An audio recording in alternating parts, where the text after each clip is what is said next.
ನಮ್ಮ ಫ್ರಾನ್ಸ್ ಆಫೀಸಿಂದ ಕಾನ್ಸುಲೇಟ್ ಆಫೀಸ್ನವರು ಬಂದು ನನ್ನ ಭೇಟಿ ಮಾಡಿದ್ರು. ಅವ್ರಿಗೆಲ್ಲ ಬಹಳ ಸಂತೋಷ ಇದೆ. ಕರ್ನಾಟಕ ರಾಜ್ಯದಲ್ಲಿ ಒಳ್ಳೆ ಇನ್ವೆಸ್ಟ್ಮೆಂಟ್ಸ್ ಎಲ್ಲ ಬರ್ತಾ ಇದೆ. ನಮ್ಮ ಎಲ್ಲ ಇನ್ವೆಸ್ಟರ್ಸ್ ಎಲ್ಲ ಬಹಳ ಖುಷಿಯಾಗಿದ್ದಾರೆ ಅಂತ.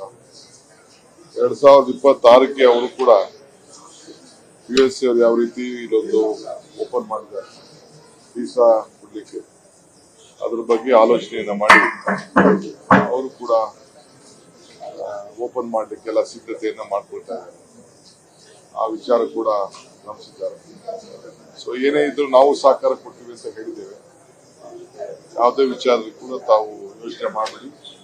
ಕರ್ನಾಟಕ ಸರ್ಕಾರ ಭಾರತದ ಒಳಗಡೆ ಪ್ರಗತಿಪರವಾದಂತಹ ಸರ್ಕಾರ ಇದೆ ಅನ್ನೋದನ್ನ ಅವ್ರಿಗೆ ಮನದಟ್ಟು ಮಾಡ್ತೀವಿ. ಸರ್, ಮೈಕ್ರೋ ಫೈನಾನ್ಸ್ ಕಿರುಕುಳ ಜಾಸ್ತಿ ಆಗಿದೆ ಅನ್ನುವಂಥದ್ದು ಸಿಎಂ ಕೂಡ ಮೀಟಿಂಗ್ ನಮ್ಮ ಸಿಎಂ ಮತ್ತು ನಮ್ಮ ರೆವಿನ್ಯೂ ಮಿನಿಸ್ಟ್ರು, ಹೋಮ್ ಮಿನಿಸ್ಟ್ರು, ಲಾ ಮಿನಿಸ್ಟ್ರು ಎಲ್ಲ ಕೂತ್ಕೊಂಡು ಚರ್ಚೆ ಮಾಡ್ತಾ ಇದ್ದಾರೆ. ಇದು ನನಗೆ ಬಹಳ ಹಿಂದಿಂದನೂ ಇದು ಗೊತ್ತು. ಈ ವಿಚಾರ ಬಹಳ ಅಧ್ಯಯನ ಮಾಡಿದ್ದೀನಿ. ಲೀಗಲ್ ಆಗಿ ಏನೇನು ಆಸ್ಪೆಕ್ಟ್ಸ್ ಇದೆ ಅನ್ನೋದೆಲ್ಲ ಗಮನದಲ್ಲಿ ಇಟ್ಕೊಂಡು ಚರ್ಚೆ ಮಾಡ್ತಾ ಇದ್ದೀವಿ. ಸದ್ಯದಲ್ಲೇ will come out what action will ಅವ್ರ ಚಪ್ಪಲಕ್ಕೆ ಏನೋ ಮಾತಾಡ್ತಾರೆ ಅಂತಂದ್ರೆ ಈ ಪಾರ್ಟಿಲೇ ಇಲ್ಲಿರೋ ಈಗ ಪಾರ್ಟಿ ಕಾಲಿಟ್ಬಿಟ್ಟು ಈಗ ಮನೆನೇ ಹೊಡೆಯಕ್ಕೆ ಪ್ರಯತ್ನ ಮಾಡ್ತಾರೆ.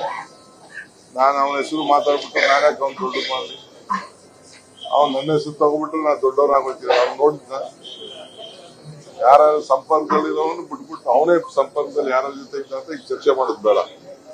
ಡೋಂಟ್ ವಾಂಟ್ ಟು ಡಿಸ್ಕ್ಲೋಸ್ ನಮ್ಮ ಹೆಸರು ಮಿಸ್ಯೂಸ್ ಮಾಡ್ಕೊಳ್ತಾ ಇದಾರೆ. ನನ್ನ ಹತ್ರ ರಾಮುಲು ಮಾತಾಡಿಲ್ಲ, ಸಿಕ್ಕಿಲ್ಲ. ಯಾವಾಗ ಸಿಕ್ಕಿದ್ರು ಇಲ್ಲೇ ಕೇಳಿದ್ದೆ ನಾನು. ಎಲೆಕ್ಷನ್ ಮುಂಚಿತ ಕೇಳಿದ್ದೆ. ಅವ್ರು ಬರಲ್ಲ ಅಂತ ಕೇಳಿದ್ ಆಫರ್ ಕೊಟ್ಟಿದ್ದೇನೆ. ಇಲ್ಲ ಸರ್ ನಾನು ಇಲ್ಲೇ ಉಳ್ಕೊಳ್ತೀನಿ ಅಂತ ಆಗಿಂದ ಹೇಳಿದ್ದೆ. ಒಂದು 50 ಜನಕ್ಕೆ ಕೇಳಿದ್ವಿ.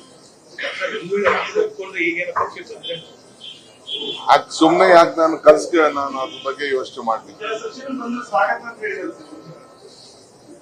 ನನ್ನವರೆಗೂ ಟೇಬಲ್ ಬಂದಾಗ ನನ್ನ ಟೇಬಲ್ ಬಂದಾಗ ಚರ್ಚೆ ಮಾಡ್ತೀನಿ.